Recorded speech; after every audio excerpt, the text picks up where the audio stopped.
ముందుగాల ఈడికి వచ్చిన హిందువులందరికీ, నా హిందువులందరికీ దండాలు. చాలా పెద్ద ఇంట్రో చెప్పారు, అది విన్న తర్వాత నేనే షాక్లో ఉన్నా ఇంకా. బట్ ఫిర్బీ కొంచెం బయటకు వచ్చి మాట్లాడుకుందాం దాని గురించి. ఈ మధ్య కొన్ని వార్తలు వేస్తున్నా కొద్దీ, అంటే జనరల్గా ఇన్ని రోజులు ఒక న్యూస్ ఛానల్లో పనిచేయడం, ఏదో ఒక ఛానల్లో పనిచేయడం, ఇట్లా పని చేసి చేసి చేసి చేసి మన కళ్ళ ముందు కనిపించిందే నిజం అనుకోవడం, లేకపోతే మనకి కనిపించింది మాత్రమే జరిగిందిలే, ఎక్కడనో ఒకటే కదా అనే ఫీలింగ్లు ఉండిపోయినా. ఎప్పుడైతే వైస్ టీవీ అని నా సొంత ఛానల్ పెట్టుకున్నానో, నేను సొంత ఛానల్ మొదలుపెట్టినప్పుడు నేను ఒక ధర్మం కోసం పనిచేస్తున్నా అనే ఆలోచనతో చేయలే. అందుకే ఛానల్ పేరు వైస్ టీవీ. మీరు గమనించాలి, వైస్ టీవీ అంటే అందరికీ, ప్రతి ఒక్కరికి అర్థమయ్యేలా ఉంటుంది. తర్వాత నేను ఇంగ్లీష్లో హిందీలో లాంచ్ చేసినా కూడా అందరికీ బాగుంటుంది, ఫేవరబుల్గా ఉంటుంది ఆ పేరు అని చెప్పేసి పెట్టుకున్నా యాక్చువల్గా. కానీ నాకు తెలియకుండానే ఆటోమేటిక్గా మెల్లగా మెల్లగా మెల్లగా ప్రతిరోజు కరెంట్ అఫైర్స్ని ఫాలో అవుతున్న కొద్దీ, హిందూ ధర్మం పైన, హిందువుల పైన జరుగుతున్న అరాచకాలు చూస్తున్న కొద్దీ, అరే ఈ దేశం భారతదేశం సనాతన ధర్మం పుట్టిన దేశం, ఇలాంటి దేశంలో పుట్టి ఎవరు ప్రశ్నించకపోతే ఎట్లా? అంటే ప్రశ్నించడం లేరని కాదు నా ఉద్దేశం, ప్రశ్నించే గొంతులు సాల్తలేరు అనేది నా ఉద్దేశం. ప్రశ్నించే వాళ్ళు చాలా మంది ఉన్నారు కాబట్టి ఈరోజు వేదిక మీద కూడా ఇంతమంది ఉన్నారు. అఫ్ కోర్స్ ఇలాంటి ఒక సభకి ఇంతమంది వచ్చిండ్రు, కానీ సరిపోతలేదు. మన జనాభా తగ్గుతుంది అనేది ఎంత నిజమో, మనం బిజీలో పడిపోయి మన ధర్మాన్ని కాపాడుకునే విషయంలో వెనుకబడుతున్నాం అనేది కూడా అంతే నిజం. రోజు రోజు ఆ అరాచకాలని చూస్తూ, వాటిని మెన్షన్ చేస్తూ, వాటి గురించి డీటెయిల్గా రీసెర్చ్ చేస్తూ చేస్తూ చేస్తూ ఒక తెలవని మంట రగిలిపోతుంటాం. ఒక్కొక్కసారి అయితే కళ్ళల నుంచి నీళ్ళు వస్తుంటాయి యాంకర్ పాటలు వేస్తుంటే. నాకు అది డ్యూటీగానే చేస్తున్నా, కానీ తెలవకుండా లోపల నుంచి వెళ్ళి కదులుతున్నా. ఇది ఎప్పుడైతే జరిగిందో ఆటోమేటిక్గా ప్రతి ఒక్కరూ, మీ వైస్ టీవీ అంటే మీరు బీజేపీ ఛానల్ కదా అండ మొదలుపెట్టారు. అరే సామి, బీజేపీ వేర్రా బాబు, హిందూ ధర్మం అంటే ఓన్లీ బీజేపీలు ఉండదు, ఈ దేశంలో ఉంది. సనాతన ధర్మం అంటే ఈ దేశంలో ఉంది, ఒక పార్టీకి కాదు అంకితం అది అనేది చెప్పాలనుకున్నా. అందుకోసమే ఇందాక నేను వస్తున్నప్పుడు కూడా మిత్రులు యాక్చువల్గా తను పరిచయం చేసుకోవడమే, నేను బీజేపీ లీడర్నండి అని పరిచయం చేసుకుంటే, మీరేమనుకో తప్పుగా భావించద్దు, ఈ కండువా వేయించుకోలేదు నేను. మీరు బీజేపీ అంటున్నారు, ఈ కండువా నాకు వేస్తా అంటున్నారు, నాకు వద్దండి, ఎవరన్నా ఆర్ఎస్ఎస్ వాళ్ళు ఉంటే ఇవ్వండి అని చెప్పిన.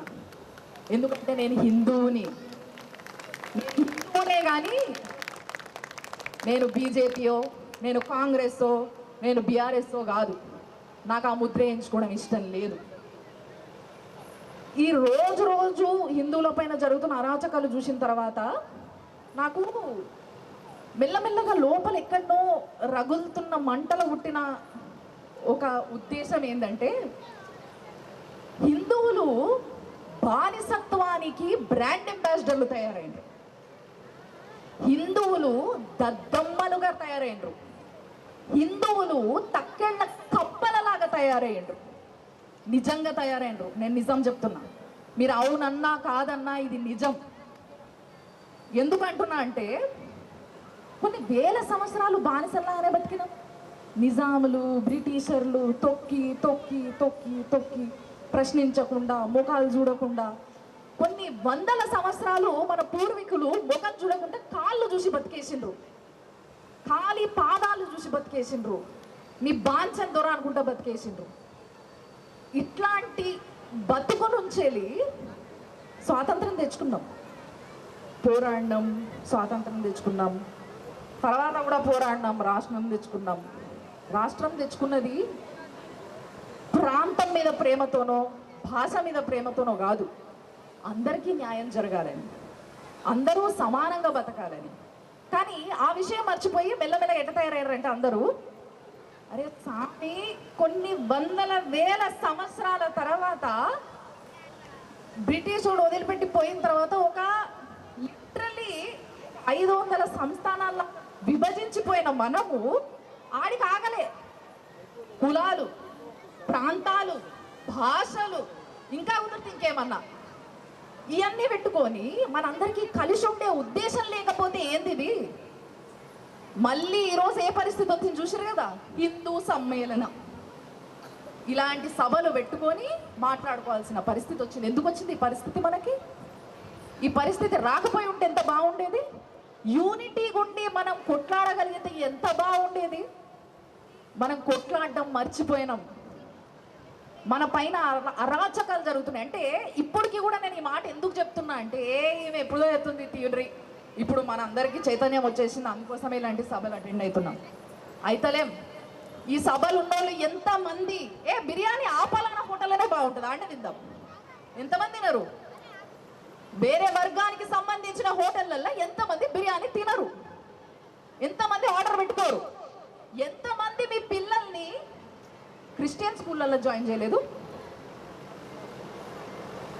ఆ స్కూల్లో చదివితే మస్తు ఎక్కువ పైసలు కట్టాలి, మావాడు ఫుల్ ఇట్లా అంటే ఇక రిచ్ అన్నట్టు. మనం మావాడు నోరెత్తి ఇంగ్లీషే మాట్లాడతాడు. వెస్టర్న్ కల్చర్ని కించపరిచే ఉద్దేశం నాకు లేదు. వెస్టర్న్ కల్చర్ని తక్కువ చేసి మాట్లాడే ఉద్దేశం నాకు లేదు.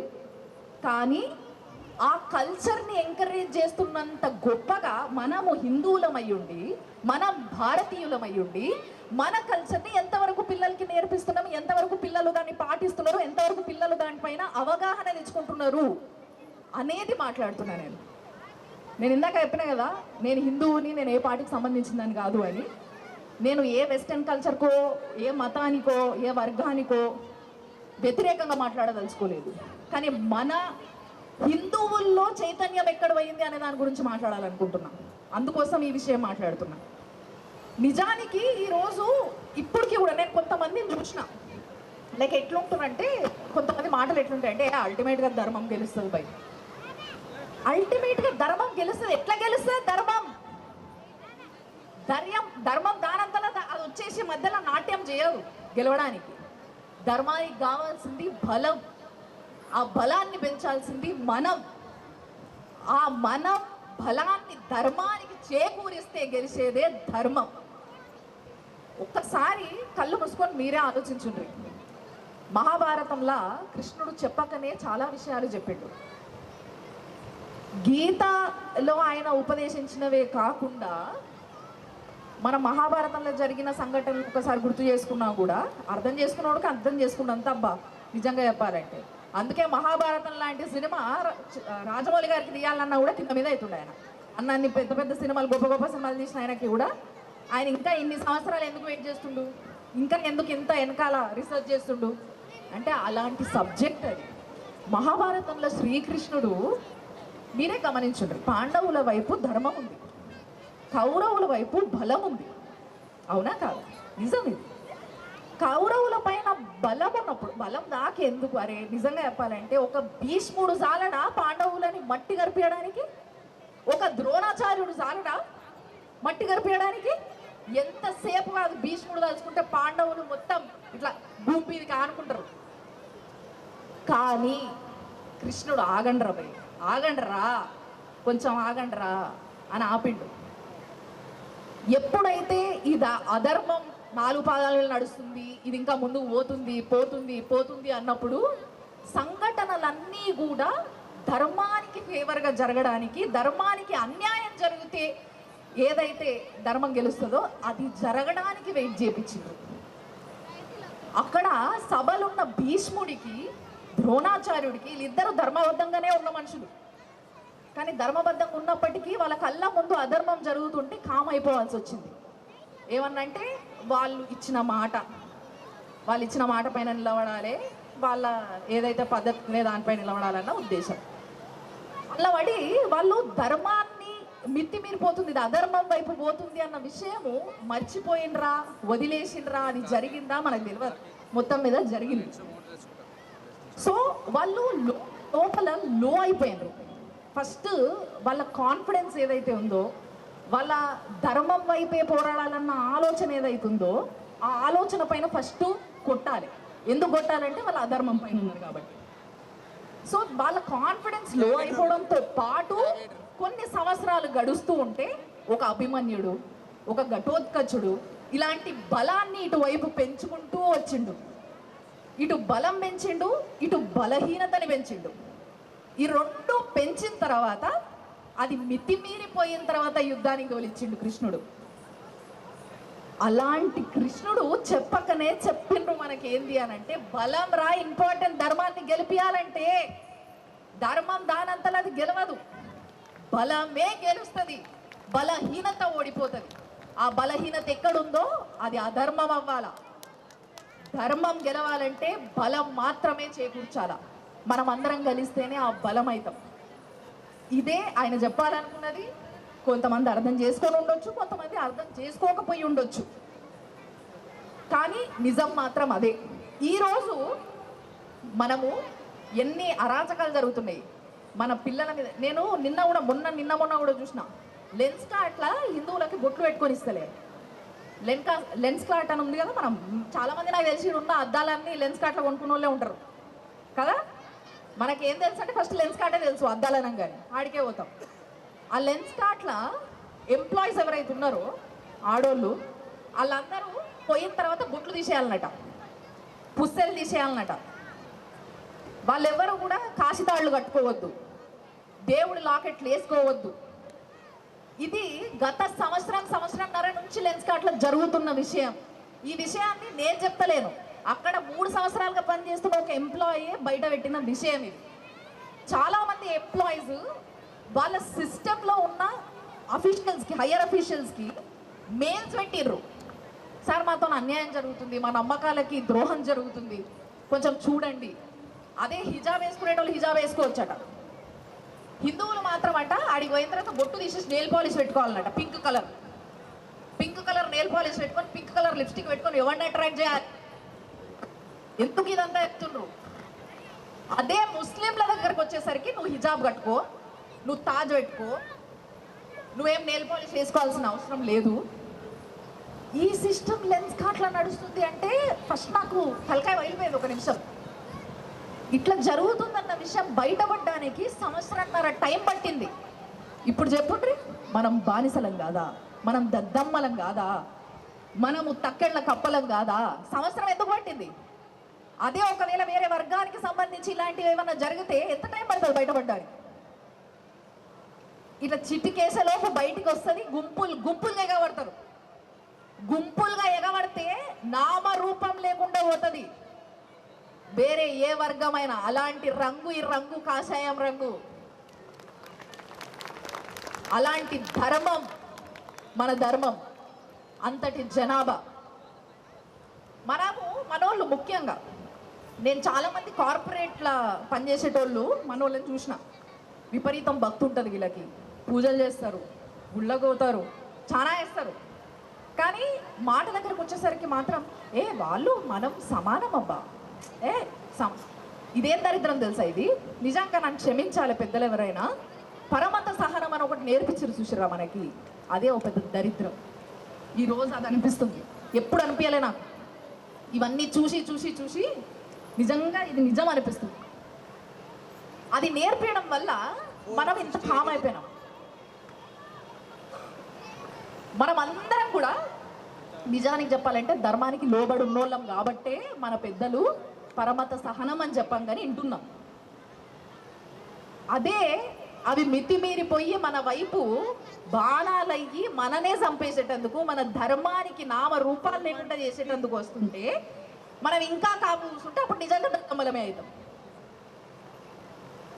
అది నా ముఖ్య ఉద్దేశం. నేను ఆ మాటలు అన్నందుకు ఎవరైనా హర్ట్ అయ్యి ఉంటే, చాలామంది పెద్దవాళ్ళు ఉన్నారు ఇక్కడ, వాళ్ళు ఎవరైనా అరే ఇట్లాంటుంది ఏమో హిందువులందరినీ కలిపి అని అనుకుంటే మాత్రం నా ఉద్దేశం అది అని చెప్పడానికి నేను ఇంతసేపు ఆగినది.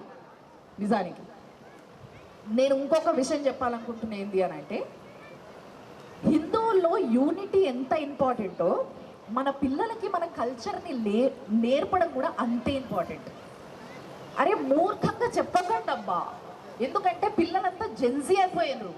వీళ్ళు జెన్జీ బ్యాచ్ ఎట్లా తయారైండ్రంటే, ఏదైనా ఇది ఇట్లా చేయాలి బేటా అంటే ఎందుకు చేయాలి, నాకేం పని మమ్మీ, ఇప్పుడు నువ్వు నాకు ఇది ఫర్ ఎగ్జాంపుల్ మామిడి ఆకులు పెట్టమంటారు, మామిడాకులు ఎందుకు పెట్టాలి mummy? Half an hour waste అవుతుంది మమ్మీ, నా చేతులు నడుస్తున్నాయి, నేను దాని బదులు జిమ్కి పోయేస్తే అట్లీస్ట్ ప్రాపర్గానైనా స్ట్రక్చర్ చేసుకోగలుగుతాను నా బాడీ. ఇట్లా మాట్లాడుతున్న పిల్లలు ఈ రోజులలో మనం ఎందుకు మామిడాకులు పెట్టుకుంటున్నాం? మనం ఎందుకు ప్రతిరోజు గడప గడికి బొట్టు పెడుతున్నాం? మనం ఎందుకు బొట్టు పెట్టుకుంటున్నాం? మన దరిద్రం ఇంకోటి ఏంటంటే, చాలా మందికి తెలియని విషయము, మనం వాడుతున్న సింధూరం ఏదైతే ఇప్పుడు మార్కెట్లో దొరుకుతుందో, ఆ బ్రిటిషోడు మన దరిద్రానికి వదిలిపెట్టి పోయిన లెడ్తోని తయారైతున్న సింధూరం అది. ఈ విషయం చాలా మందికి తెలియదు. కొన్ని రీసెర్చ్ల భాగంగా నాకు తెలిసింది. ఈ విషయం ఎప్పుడు చెప్పాలా, ఏ సందర్భం దొరికితే చెప్దామని వెయిట్ చేస్తున్నా. మనం వాడుతున్న సింధూరం ఏదైతే ఉందో, చాలా మంది ఇప్పుడు పెట్టుకొని కనిపిస్తున్నారు ఇక్కడ. అఫ్ కోర్స్ చాలా అందంగా కనిపిస్తుంది అట్లా పెట్టుకుంటే, కానీ ఆ పెట్టుకునే సింధూరంలో lead, we all know lead right? Lipstick పెట్టుకుంటాం, లిప్స్టిక్లో కూడా లెడ్ అనే ఒక పదార్థం ఉంటుంది. ఆ పదార్థాన్ని సింధూరంలో కలిపెట్టారు. అది కొన్ని ఏళ్ళుగా, బ్రిటిషర్లు ఉన్న కాలం నుంచి కొన్ని ఏళ్ళుగా అట్లే తయారు చేయడం అనేది ఒక పద్ధతిగా మారిపోయింది. అండ్ లో కాస్ట్లో తయారవుతుంది కాబట్టి అట్లనే తయారేస్తున్నారు.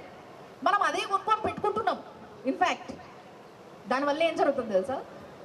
యాక్చువల్గా బ్రిటిషర్ల ఉద్దేశం ఏంటంటే, ఈ ఎవరైతే ఈ భారతీయులు ఉన్నారో వీళ్ళందరికీ మెమరీ పవర్ విపరీతంగా ఉంటుంది. వీళ్ళ మెమరీ పవర్ని వేసి బండగొట్టాలి. వీళ్ళు అంతగా గుర్తుపెట్టుకోవద్దు అన్ని విషయాలు. అట్లీస్ట్ కొన్ని సంవత్సరాల తర్వాత మనం చేసే అరాచకాలు ఏవైతే ఉన్నాయో వీళ్ళపైన మర్చిపోవాలి. వీళ్ళు మర్చిపోయేలాగా చేయాలి అనే ఉద్దేశంతో దాన్ని లెడ్తోని తయారు చేస్తున్నారు. ప్రతిరోజు ఇక్కడ మనం ఆ లెడ్తో తయారైన సింధూరం పెట్టుకోవడం వల్ల ఎంతో నష్టం జరుగుతుంది. మన పిల్లలకి ఎందుకు మర్చిపోతున్నారు అంటే అసలు బొట్లు ఎవరు పెట్టుకుంటలేరు, అది వేరే విషయం అనుకోండి. ఈ స్టిక్కర్లు అయినా కావచ్చు, లేకపోతే కుంకుమలు, సింధూర్లు ఏవైనా కావచ్చు, కొంచెం మంచి క్వాలిటీ చూసుకోండి. జర మేడ్ ఇన్ ఇండియా కాకుండా మేడ్ ఇన్ భారత్ చూసుకోండి. ఎందుకంటే మేడ్ ఇన్ ఇండియా అని చెప్పేసి బయట కంపెనీలు కూడా పెట్టుకుంటారు. కాబట్టి కొంచెం మంచి క్వాలిటీ చూసి పెడితే నిజానికి దానివల్ల మనకు వచ్చే ఉపయోగం ఏదైతుందో అది వస్తుంది. సో ఇలాంటివి ఏవైతే మనం పాటిస్తున్నామో, మనం చేస్తున్నామో, అవి మన పిల్లలకి నేర్పడంతో పాటు దాని వెనకాల ఉన్న అసలైన ఉద్దేశం ఏందో చెప్పగలిగితే చాలా గొప్పగా ఉంటుంది తర్వాత సమాజం. నిజానికి చిన్నపిల్లల్లో ఎక్కడా కూడా నేను ఇప్పుడు ఫర్ ఎగ్జాంపుల్ ఇప్పుడు ఇంతసేపు నాట్యం చేశారు, వీళ్ళందరికీ ఇదొక అందమైన నాట్యం. ఈ నాట్యం నేర్చుకోవాలనే ఉద్దేశంతో నేర్చుకున్నారో లేదో తెలియదు. తల్లి ప్రోత్సహిస్తేనో తండ్రి ప్రోత్సహిస్తేనో నేర్చుకున్నారో తెలియదు నాకు. చాలా తక్కువ మంది పిల్లలు కనిపిస్తారు వాళ్ళు ఇష్టంగా నేర్చుకుంటారు. భరతనాట్యం, ఇవన్నీ పాపులు ఇవన్నీ నేర్చుకుంటారు ఈ మధ్య. డిస్కోలు, సాల్సాలు ఇవన్నీ నేర్చుకుంటారు. నేర్చుకోవద్దని అంటారు, అవి కూడా నేర్చుకోరు భయ్. ఎందుకు కాదనాలే? ఏడవైనా బతకగలిగేటోడు భారతీయుడు ఒక్కడే. ఈ విషయం ఎవ్వరు మర్చిపోవద్దు. ఈ ప్రపంచంలో ఎక్కడికి పోయినా బతకగలిగేది భారతీయుడు మాత్రమే. కాబట్టి అన్నీ నేర్చుకోండి, కాదని అంటలే. కానీ ప్రేమించడం, మన ధర్మాన్ని ప్రేమించాలి, మన కల్చర్ని ప్రేమించాలి, మన పద్ధతుల్ని ప్రేమించాలి. ఎందుకంటే మనం ఊహించినంత గొప్పది మన కల్చర్. హిందుత్వం అంటే చాలామంది మనోళ్ళు కూడా తెలియక మతం మతం అని మాట్లాడేస్తారు. ఇదో మతం, అదో మతం, అదో మతం కాదు, అది ధర్మం అని చాలామంది చెప్తారు. కానీ యాక్చువల్లీ హిందుత్వం అనేది విశ్వానికి విద్యని నేర్పిన గొప్పది. అలాంటిది అంటే విశ్వంలో ఏదైతే, ఏ విద్య, ఏ నాలెడ్జ్ అయితే ఉందో ఆ ప్రతి నాలెడ్జ్ని నేర్పగలిగేది ఏదైనా ఉందంటే హిందుత్వం ఒక్కటే. దీంట్లో ఎటువంటి డౌటే లేదు. ఇది కాదని ఎవరన్నా నిరూపించగలిగితే నేను రెడీ డిబేట్. దానిపైన రీసెర్చ్ చేస్తున్నా, దానిపైన కూర్చొని చదువుతున్నా. ఎవరైనా దాని గురించి మాట్లాడగలిగితే నేను కూడా రెడీ దానికి. ఇది అక్షరాల నిజం. అంత గొప్ప సంస్కృతి మనది, అంత గొప్ప ఆచారాలు. ఏదో మమ్మీ ఇదంతా పాతోలు చేస్తుండే ఇన్ని గంటలు పూజలు చేస్తారా? పూజలలో ఏం చేస్తున్నారో కొంచెం ఈ మధ్య ఐ విష్ బ్రాహ్మణ్స్ కూడా, బాపనాలు కూడా కొంచెం చెప్పండి అబ్బా ప్లీజ్, ఐ రిక్వెస్ట్. పూజ చేసినామా, చదివేసినామా, మీరు మంత్రాలు చదువుతుంటే మేము వావ్ చమక్ అని చెప్పేసి నోరిప్పి చూసినాం కాదు. నేను కొంతమంది పంతులను చూసిన ఈ మధ్య సత్యనారాయణ వ్రతం చేస్తే కూడా ఆ ఏవైతే సత్యనారాయణ స్వామి కథలు ఉంటాయో ఆ కథలు మాత్రమే కాదు, మంత్రాలని కూడా. ఎందుకు ఈ మంత్రం చదువుతున్నాం? హోమం చేస్తే అవిసలు ఇస్తున్నప్పుడు ఎవరికి ఇస్తున్నాం, ఎందుకు ఇస్తున్నాం, ఎక్కడి నుంచి మొదలైంది ఇది, ఇవ్వాల్సిన అవసరం ఏంది, ఈ విషయాన్ని చెప్పండి. మన దరిద్రం ఏమైపోయింది అని అంటే నాలెడ్జ్ని పంచాల్సిన బ్రాహ్మిన్స్ కూడా వెనకబడిపోతున్నారు. అది వాళ్ళకి నాలెడ్జ్ లేక కాదు, మనకి క్షమించాలి, వాళ్ళకు ఉంది. ఓపిక లేకనో పైసలు సంపాదించాలన్న తొందరలను ఇంకో పూజ ఉన్నది, ఇంకో పెళ్ళున్నది కాదబ్బా. అది దయచేసి రోజుకి ఇంత, రోజుకి ఇది, ఓ లిమిట్ పెట్టుకుందాం. అరే మీరేందబ్బా, మీరు మంచిగా మస్తు సంపాదించుకుంటారు, మీకు వ్యూవర్షిప్లతో పైసలు వస్తాయి, నువ్వేమనే చెప్తావు మైక్ పట్టుకొని. నాకు ఇంట్లో 3 పిల్లలు ఉన్నారు. ఈ విషయం అందరూ మాట్లాడేది. సామి నాకు కూడా మస్తు పరిశానలు ఉన్నాయి. నాకు ఎన్నో సినిమా ఆఫర్లు వచ్చినాయి, ఎన్నో ఎంటర్టైన్మెంట్ ఛానళ్ళ నుంచి ఆఫర్లు వచ్చినాయి. దేనికి అడుగు పెట్టాలే. నేను పెట్టాలనుకుంటే, సంపాదించాలనుకుంటే చాలా విధాలుగా సంపాదించవచ్చు. అది కాదు నా ధర్మం నాకు నేర్పింది, అది కాదు నా సంస్కృతి నాకు నేర్పింది. ఉన్న జాగల కదిలించలేకుండా నిలబడగలిగే ఏదైతే కెపాసిటీ ఉందో అది నేర్పింది నాకు ధర్మం. అక్కడనే నుంచొని ఆ ధర్మాన్ని కాపాడే పని పెట్టుకుంటా అనుకున్నా. అందుకే చెప్తున్నా కదా, నేను ఛానల్ పెట్టుకునేటప్పుడు అనుకోలేదు. అది ఛానల్ పెట్టుకున్న తర్వాత జరుగుతున్న సంఘటనలు ఏవైతే హిందువుల పైన జరుగుతున్న అరాచకాలు ఉన్నాయి, ఇవన్నీ చూసిన తర్వాత తెలియకుండానే మెల్లగా మెల్లగా మెల్లగా అటువైపుగా నేను వంగిపోయినా. ఈ రోజు చెప్తున్నా, దానిపైన చాలా పెద్ద రీసెర్చ్ చేస్తున్నాం మేము. అందుకోసమే చెప్తున్నాను నేను, ఇందాక కూడా అన్న, అందుకే డిబేట్కైనా నేను రెడీ అని. నేను తొందరలోనే వైస్ టీవీ ఇంగ్లీష్లో, హిందీలో కూడా లాంచ్ చేయబోతున్నాను. ఎందుకు అనంటే, మనం ఏదైతే రీసెర్చ్ చేస్తున్నామో, ఒక సబ్జెక్ట్ని చూపించాలనుకుంటున్నామో, మన ధర్మం గురించి చెప్పిన కదా, చాలా అతీతమైన ధర్మం ఇది. ఇది చాలా చాలా లోతైనది. జన్మ సరిపోదు, జన్మలెత్తినా సరిపోదు దాన్ని నేర్చుకోవడానికి, దాన్ని పోర్ట్రే చేయడానికి, దాన్ని ఆచరించడానికి, దాన్ని వేరే వాళ్ళకి నేర్పడానికి.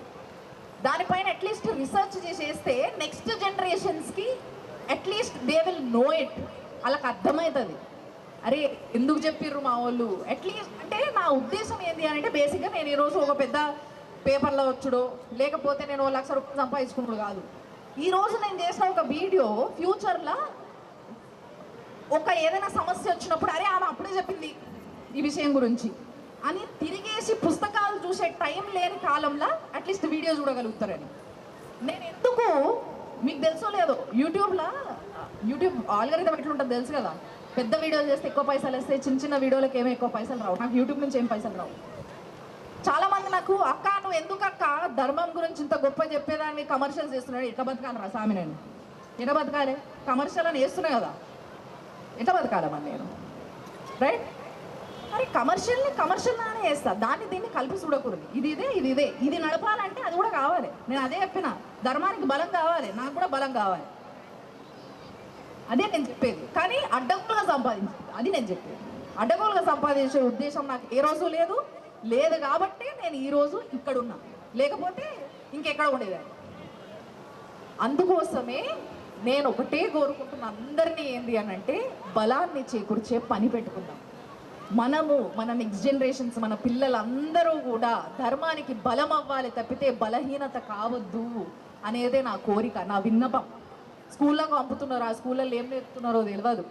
అన్ని కాన్వెంట్సే. కాన్వెంట్లో 1 లక్ష రూపాయలు, మా వాడికి 1 లక్ష రూపాయలు, మా వాడికి 1 లక్ష రూపాయలు కట్టాలి. 1 లక్ష రూపాయలు కడితే గొప్పతనమా? నీ పైసలే బొక్క. ఎవరికి ఏం ఫరక్ పడుతుంది? నువ్వు 1 లక్ష రూపాయలు కడితే నీకు ఎవరైనా తెచ్చిస్తారా? తక్కువ పడితే మళ్ళీ అప్పు చేసుకోవాలి, ఇంట్రెస్ట్ కట్టాలి. ఈ వ్యవస్థ అంత అవసరమా మనకి? నేను కొంతమంది నిజమైన హిందువులను చూసిన, మీరు నమ్మరు, నేను చెప్తున్నా, రీసెర్చ్లో భాగంగా నేను చాలా తిరుగుతున్నా.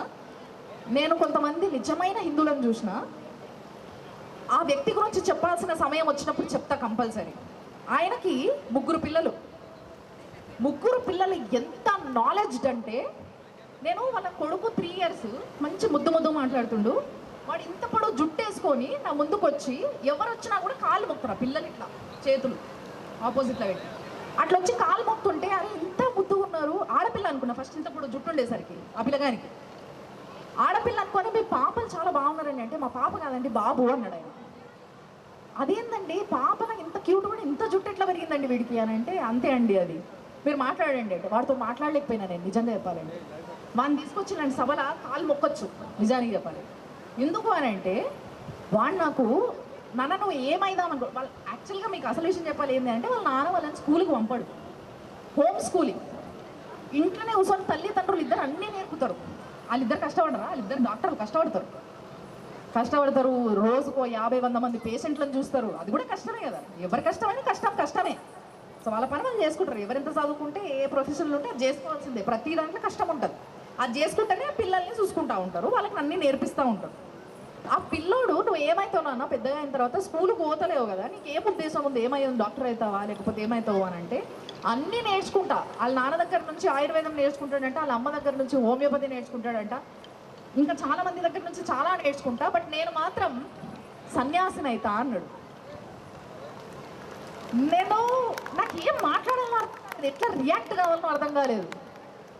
సన్యాసం అంటే ఏందో తెలియని అసలు సన్యాసం అయితే అంటున్నాడు. అసలు వీడు ఉద్దేశం ఏందని వాడితో మాట్లాడితే తల వగిలిపోయినంత పని అయింది నాకు. అరే ఇంత పద్ధతిగా తల్లి తండ్రి పిల్లల్ని పెంచుతున్న వాళ్ళు ఉన్నారా? నేను ఆయనకు ఒకటే మాట చెప్పిన, నా కొడుకు బిడ్డనే ఉడితే సార్ మీ దగ్గర వదిలిపెట్టి పోతా సార్, కొన్ని రోజులు ట్రైనింగ్ ఇచ్చి మా ఇంటికి తోలియండ్రి, తర్వాత నేను అంతలోపు నేను కూడా ట్రైన్ అయిపోయి ఆ తర్వాత వాళ్ళని పెంచుకుంటా అనుకున్నాను. నేను నిజంగా మీరు నమ్మరు, ఇప్పటి వరకు కూడా అంటే అందరు ఎట్లా ఆలోచిస్తారు, ఈ పైసలు సంపాదించాలి, ఇల్లు కొనాలి, ఇది చేయాలి, అది చేయాలి, అది చేసిన తర్వాత పిల్లల్ని కనాలి. నేను ఎట్లా ఆలోచిస్తున్నా తెలుసా, ఫస్ట్ నేను నేర్చుకోను, నాకేం రాదు, నేను కన్న తర్వాత వానికి ఏం నేర్పలేదు.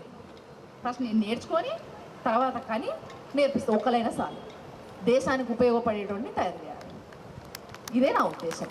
సో ఆ విధంగా పిల్లలు తయారవుతుంటే చూసి షాక్ అయిపోయినా నేను. సో అలాంటివి ఎన్నో ఇంకా స్కోప్ ఉంది, మనం నేర్చుకొని మన పిల్లల్ని ఆ విధంగా పెంచాలనుకుంటే. అలా 10% మన పిల్లలకు నేర్పించినా చాలు, ఈ భారతదేశానికి ఒక్కొక్క బింగ్ అవుతారు. మెయిన్ బాడీ ఎవరో ఒకరు ఉంటారు, ఆల్రెడీ దేవుడు వాళ్ళని నిశ్చయించి పెట్టుంటాడు. అట్లీస్ట్ మిగతా పిల్లలు, మనందరి పిల్లల్ని ఒక బింగ్ అయినా కూడా అంతకన్నా పుణ్యం ఏముంటుంది చెప్పుండ్రి. ఈ భారతదేశానికి సేవ చేసే ఒక స్కోప్ దొరికినప్పుడు ప్రతి ఒక్కరు ఆర్మీ అవ్వాల్సిన అవసరం లేదు. ఇందాక సార్ అంటుండే నేను వచ్చేటప్పుడు, మీరేం సార్ ఫోటోలు ఒకలా ఉన్నారు బయట ఒకలా ఉన్నారంటే, నేను దురంధర్ లాంటి అన్నాడు. దురంధర్ లాంటి అని అంటే అదేంది సార్, దురంధర్ దేశం బయట వేరే దేశంలో ఉంటారు, ఈడ కూడా ఉంటున్నారు అంటే, మరి ఇక్కడ ఉన్న వాళ్ళని ఓవర్ పట్టుకోవాలి, అందుకోసం ఇట్లా తిరుగుతున్నా అన్నాడు. నిజమే. సో మనల్ని దేశంలో ఉంటూనే దురంధరులను తయారు చేయాల్సిన సమయం ఆసన్నమైనది. కాబట్టి దయచేసి అంతో ఇంతో ప్రతిరోజు ఏం నేర్పిస్తున్నాం, ప్రతిరోజు మన సనాతన ధర్మం గురించి ఏం చెప్తున్నాం. ఎక్కువ వద్దమ్మా వాళ్ళ పుస్తకాలు ఎంతైనా చదువుకొని ఆ వెస్టర్న్ కల్చరే ఫాలో కానీ ఆ మిడ్డీలు స్కట్లే వేసుకొని తిరగను, ఓకే. లోపల అందరు సేరేనా భారత్, లోపల ఉండాలి భారత్. ఆ లోపల ఉన్న సావద్దు, ఎప్పుడు శరీరం చచ్చిపోతుంది, ఆత్మ సావదు. ఆ ఆత్మలు ఉండాలి భారత్. అలాంటిది మనమే నేర్పాలి. కాబట్టి దయచేసి శక్తిని పెంచండి. మీ పిల్లలకి నేర్పాల్సినవి ప్రతిరోజు సనాతన ధర్మం గురించి 5 నిమిషాలు నేర్పండి, ఎక్కువ వద్దు. 5 నిమిషాలు నేర్పండి. ఏదో ఒక విషయం మీరు నేర్చుకుంటారు, వాళ్ళు నేర్చుకుంటారు, వాళ్ళు ఖుష్, మనం ఖుష్, దేశం మొత్తం సుభిక్షమవుతుంది ఏదో ఒక రోజు.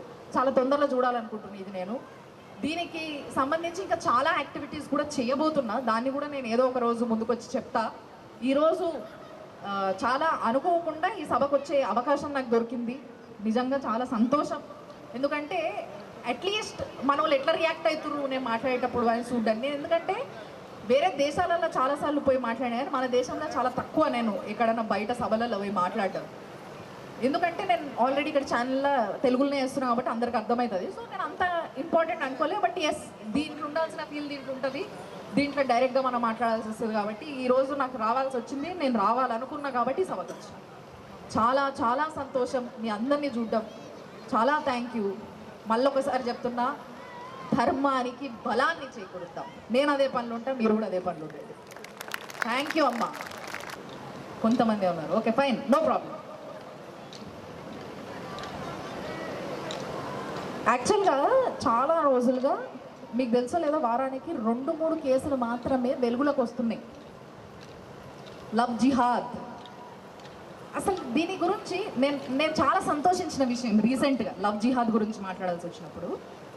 రీసెంట్గా శాటిలైట్ ఛానల్స్ అన్నీ కూడా పెద్ద పెద్ద పెద్ద పెద్ద ఛానల్స్ అన్నీ కూడా మొట్టమొదటిసారి లవ్ జిహాద్ అనే పదాన్ని వాడిని. దరిద్రం చూడరు మనది ఎట్లుందో, ఎప్పటి నుంచి జరుగుతుంది ఇప్పుడు వాడిని. But what ever it is I'm happy at least ఇప్పుడు ఈ స్టేజ్లో వాళ్ళు కూడా యూనో లవ్ జిహాద్ అని అక్షరాలు స్పష్టంగా హెడ్లైన్స్ లా ఇంత పెద్దగా వేసి వాళ్ళు యాంకర్లు కూడా లవ్ జిహాద్ అని మాట్లాడడం విన్నా నేను. అబ్బా మనస్తృప్తయింది నాకు. లేకపోతే ఎక్కడ పోయి ఎంతసేపు లవ్ జిహాద్ గురించి నేను ఈ అమృతేశ్వతి గారు ఇంకొకరు మేమే గిత్తురుడు లవ్ జిహాద్ లవ్ జిహాద్ లవ్ జిహాద్ అని. అంటే వీళ్ళు మాత్రమే సృష్టిస్తున్నారు. ఈ సోకాల్డ్ హిందువులు, సోకాల్డ్ బీజేపీ పార్టీకి సంబంధించిన వ్యక్తులు అని మమ్మల్ని అంటూ ఉంటారు కొంతమంది. కాదని చెప్పినప్పటికీ అంటారు, వాళ్ళ పని అదే, అది వేరే విషయం. సో అట్లా అనుకునేటోళ్ళు అందరూ కూడా మేము మాట్లాడుకుంటే ఇది వీళ్ళే సృష్టించినోడు ఎటువైండో ఏమైండో మేమే సృష్టించినాం అది ఆ పదాన్ని. అట్లా అయిపోయింది. కానీ ఐఎమ్ హ్యాపీ ప్రతి ఛానల్ ఎప్పుడు జిహాద్ అనే పదాన్ని మెన్షన్ చేస్తుంది. అమ్మ షాపింగ్ మాల్ల నుంచి మొదలైందమ్మా ఈ లవ్ జిహాద్. షాపింగ్ మాల్లల్లా పాపము ఆడపిల్లలు ఈ డ్రెస్సులు చూపించడానికి ఇట్లా వర్క్ చేస్తారు కదా, చిన్న చిన్న జీతాలు, పాపం ఎన్నో కష్టాలు ఉంటాయి వాళ్ళ ఇంట్లల్లా. అట్లాంటి వాళ్ళని లొంగ తీసుకోవడం మొదలు పెట్టిండ్రు. అక్కడి నుంచి మొదలైంది ఇది. దయచేసి వినండి, ముఖ్యంగా ఆడపిల్లలు, మగపిల్లలు కూడా వినాల్సిన టాపిక్ ఇది. నెక్స్ట్ మీ దగ్గరకే వస్తుంది లవ్ జిహాద్, ఇది కూడా రాబోతుంది. మీరు నమ్ముతారో లేదో ఆ కేసు కూడా చెప్తా.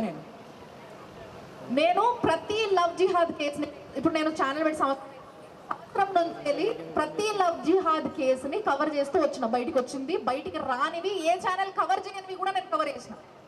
నేను వాటి గురించి చెప్పిన, ఎందుకంటే ఎవరో ఒకళ్ళు వింటారు అబ్బాయి, ఎవరో ఒకళ్ళు బచ్చమంచిపోతారు అని.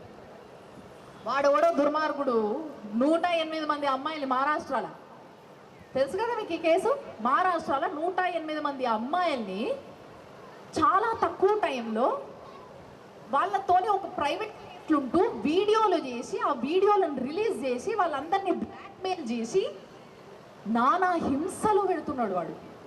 ఎందుకమ్మా ఆ జీవితం మనకి? అంతమంది చేతుల పడి అసలు తల్లి తండ్రి ఏమో అపురూపంగా పెంచి, అరే దెబ్బ తాకితే ఏడ్చి, గోర్లు, మా నాన్న అయితే గోర్లు కట్ చేసేటప్పుడు జర్ర చర్మానికి ఇట్లా తగిలితే కూడా ఏడ్చుకోడు, అబ్బా నా బిడ్డకి నా వల్ల రక్తం వచ్చింది అని. అట్లుంటారు తల్లిదండ్రులు. ఎంత కోపానికి వచ్చి తిట్టినా కూడా వాళ్ళ మనసు వేరు. వాళ్ళకి బలం లేక కాదు, మనని కొట్టేంత కోపం రాక కాదు, వాళ్ళకి పుట్టినము, వాళ్ళ పేగు తెంచుకొని పుట్టినమన్న ప్రేమ, అంత కాపాడుకోవాలనే ప్రేమ వాళ్ళకు ఉన్నది. ఆ ప్రేమను కూడా కాదనుకొని ఆ దిగుమాలోడు ఏదో చూపిస్తాడంటే వీళ్ళందరూ వేసుకొని పోతారట. ఏంది అది అసలు? ఏం కర్మ పట్టింది మన ఆడపిల్లలకి? హిందువులు ఎక్కువ మంది ఉన్నారమ్మా ఈ దేశంలో, మస్తు మంది హిందువులు దొరుకుతారు. అర్థమైందా? కొంచెము జర్ర ఫోకస్ చేయండి. ఎన్ని కేసులు అంటే ఆ మహారాష్ట్రలో 108 మంది ఆడపిల్లల్ని ఇతనే వేసింది. ఇదో కేసు. చాలామంది ప్రేమ అనే పేరుతోని, ముఖ్యంగా ఎవరైతే ఈ తాజ్లు పెట్టుకునేటోళ్ళు ఉన్నారో వీళ్ళు చాలామంది హిందూ అమ్మాయిల్ని ఫోకస్డ్గా ప్రేమించి వాళ్ళకి లేని రంగులు చూపించి వాళ్ళకి ఏం కావాలంటే అది ఇప్పించి వీటన్నిటికీ ఫండింగ్ వస్తుందమ్మా. వాడేమంత లక్షలు సంపాదిస్తలేడాడు మీ కోరికలు టిక్కున తీర్చేటందుకు. వాళ్ళందరికీ వేరే దేశాల నుంచి ఫండింగ్ వస్తుంది. ఆ ఫండింగ్తో వాడు ఆ నిమిషం చేసేది చేస్తాడు, తర్వాత నేను పని మనిషిని చేస్తాడు, పిచ్చి కొట్టుడు కొడతాడు, ఇష్టం వచ్చినట్టు వాడుకుంటాడు. వాడుకున్నది కాక ఆడ వాయి వరుసలు ఉండవు. వాడు వానయ్య వాని తమ్ముడు వాడు ఇక మొత్తం ఇక బూతులు వస్తాయి. నాకు అందరు వాడుకోవడం మొదలు పెడతాం. ఇంత దరిద్రమా? ఎంత గొప్ప కల్చర్ మనది. ముఖ్యంగా తెలంగాణ చెప్తున్నా, తెలంగాణలో మేనమామని కూడా తండ్రిలాగా చూసే గొప్ప కల్చర్ మనది. మేనమామ కూడా కాళ్ళు మొక్కుతాడు, కాళ్ళు కడుగుతాడు. తండ్రి లేని ఆడపిల్లలకి మేనమామ కాళ్ళు కడిగి కన్యాదానం చేస్తాడు. ఇంత మంచిగా ఉన్నదాన్ని ఇడిచేసుకొని వాడేదో చూపించి నిన్ను పట్టుకపోయి మొత్తం నల్లగా బురికేసేసి నిన్ను దగ్గర బందీ వేసేసి నిన్ను నానా విధాలుగా వాడేసి తర్వాత వాడు ఇంకో 4 పెళ్లి చేసుకునే హక్కు చట్టం వానికి ఇచ్చింది. ఇదో దరిద్రం. మన చట్టం చాలా విషయాలలో మన చేతులు కట్టేస్తుంది. దీని నుంచి బయటికి రానీకి మనం ఎంత పోరాడాలంత పోరాడుతున్నాం. కొంతమంది మనకి అంటే కొంతమంది అధికారంలో ఉన్న వాళ్ళు కొంతమంది సపోర్ట్ చేస్తారు, కొంతమంది సపోర్ట్ చేస్తలేరు. సపోర్ట్ చేసే వాళ్ళు చేస్తున్నారు, సపోర్ట్ చేయని వాళ్ళు చేస్తలేరు. ఏదో జరుగుతుంది మొత్తం మీద. ఆ పొలిటికల్ విషయానికి వస్తే అది మాట్లాడే వేదిక వేరుంటుంది. ఆ టైంలో మాట్లాడతా, ఇప్పుడు మాట్లాడదలుచుకోలేదు దాని గురించి. కానీ ఇలాంటి లవ్ జిహాద్ కేసులు వారానికి 2 వస్తున్నాయి. వినండి, మీకు దండం పెడతా, పడకండి. ఏం కనబడుతుందో వాళ్ళల్లో నాకు అర్థమవుతలేదు. ఆడపిల్లలకి వాళ్ళు ఏం చెప్తున్నారో నాకు అర్థమవుతలేదు. ఎంతమంది రీల్స్ చేస్తున్నారు. ఇక్కడ ఉన్న చాలా మంది పిల్లలు రీల్స్ చేస్తారు కదా, రీల్స్ చూస్తారు కూడా కదా. ఎంతమంది రీల్స్ చేస్తున్నారు, బొట్లు తీసేసి, ఏంటది బొట్లు తీసేసి బురకలు వేసుకున్నాడు, మాస్కులు కట్టుకున్నాడు. ఏం సంతోషాన్ని ఇస్తుంది మీకు ఇది? ఏం సంతోషాన్ని ఇస్తుంది? ఏమొస్తుంది అల్లా? నాకు అది అర్థమైతలేదు అసలు.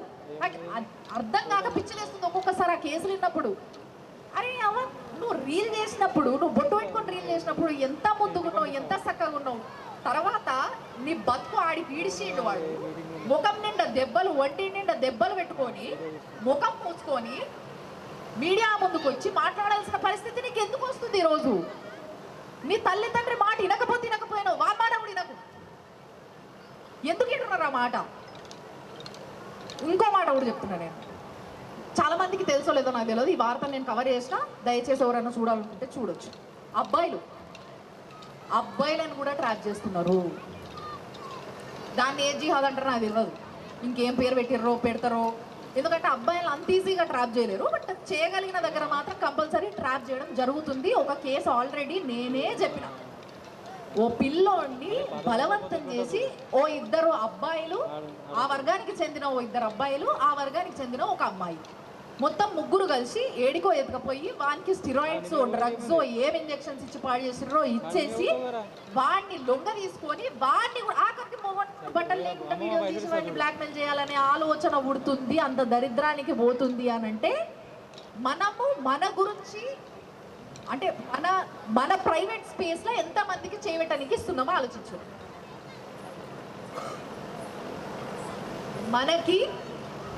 మనకంటూ మన జీవితంలో ప్రైవేట్ స్పేస్ ఉంటుంది. నేను చాలా మంది తండ్రులు, ముఖ్యంగా సాఫ్ట్వేర్లో తండ్రులు, నాకు ఒక ఫ్రెండ్ ఉన్నాడు, పేరేపను ఫీల్ అవుతాడు. నాకు ఒక ఫ్రెండ్ ఉన్నాడు, ఆడికి ఆడపిల్ల పుట్టింది. వాడు అన్నాడు వాళ్ళ పాప చాలా యాక్టివ్. ఎక్కడన్నా రెస్టారెంట్కో ఎక్కడన్నా ఏదైనా ప్లేస్కి పోయినప్పుడు పిల్లలు ఎవరు కనిపించినా, మగ పిల్లలైనా ఆడపిల్లలైనా ఎవరు కనిపించినా ఆ సైజులో చిన్న పిల్లలు కనిపిస్తే పోయి వాళ్ళని పట్టుకొని ఆడడము, వాళ్ళని గిచ్చడం ఇట్లా చేస్తుంది. She active. చేయంగానే అబ్బాయిలు ఉన్నారు అక్కడ ఓకన్నాడు. ఆ పిల్లకి అబ్బాయిలకి తేడా ఏం తెలుసు? నేను అన్నా, అబ్బాయిల దగ్గరికి పోకపోవడం కాదు నువ్వు నేర్పాల్సింది, పోయినా కూడా వాడు ఎక్కడి వరకు ఉండాలో, ఎక్కడ గీత గీయాలో నేర్పు. ఆ విధంగా పెంచుని బిడ్డని అని చెప్పిన నేను ఇప్పుడు కూడా అదే చెప్తున్నా. ఎవరికి ఎక్కడ గీత గీయాలో అక్కడ గీత గీయాలి. సీతాదేవికి కూడా లక్ష్మణుడు గీత గీసిండమ్మా. ఆ గీత దాటినందుకే అంత అనర్థం జరిగింది. ఆ గీత దాటి ఉండకపోయి ఉంటే అంత జరిగేదా? ఆ గీత ఎవరో గీయడం కాదు, ప్రతి ఒక్కరి జీవితంలో లక్ష్మణుడు ఉండకపోవచ్చు. మీ జీవితాలకి మీరే గీతలు గీసుకోండి. తల్లిదండ్రులు నేర్పండి ఎక్కడ గీత గీయాలి, ఎక్కడ వరకు ఒక మొగోడిని రాని. అది ఎవరన్నా కానీ వాడా వీడా కాదు, మొగోడే, ఆడదే. కొంతమంది ఈ మధ్య డిబేట్లలో ఆడోళ్ళు మొగోళ్ళు తేడా ఏం లేదండి అంతొకటే అంటే ఒక ఆమె మాట్లాడింది, చాలా పచ్చి మాట్లాడింది, బాగా నచ్చింది నాకు. అది చాలా పచ్చి మాట్లాడింది. అఫ్కోర్స్ మీరు అందరు చూసే ఉంటుంది, బాగా ట్రోల్ అయింది. పెద్ద ఆవిడ బాగా మాట్లాడింది ఆమె.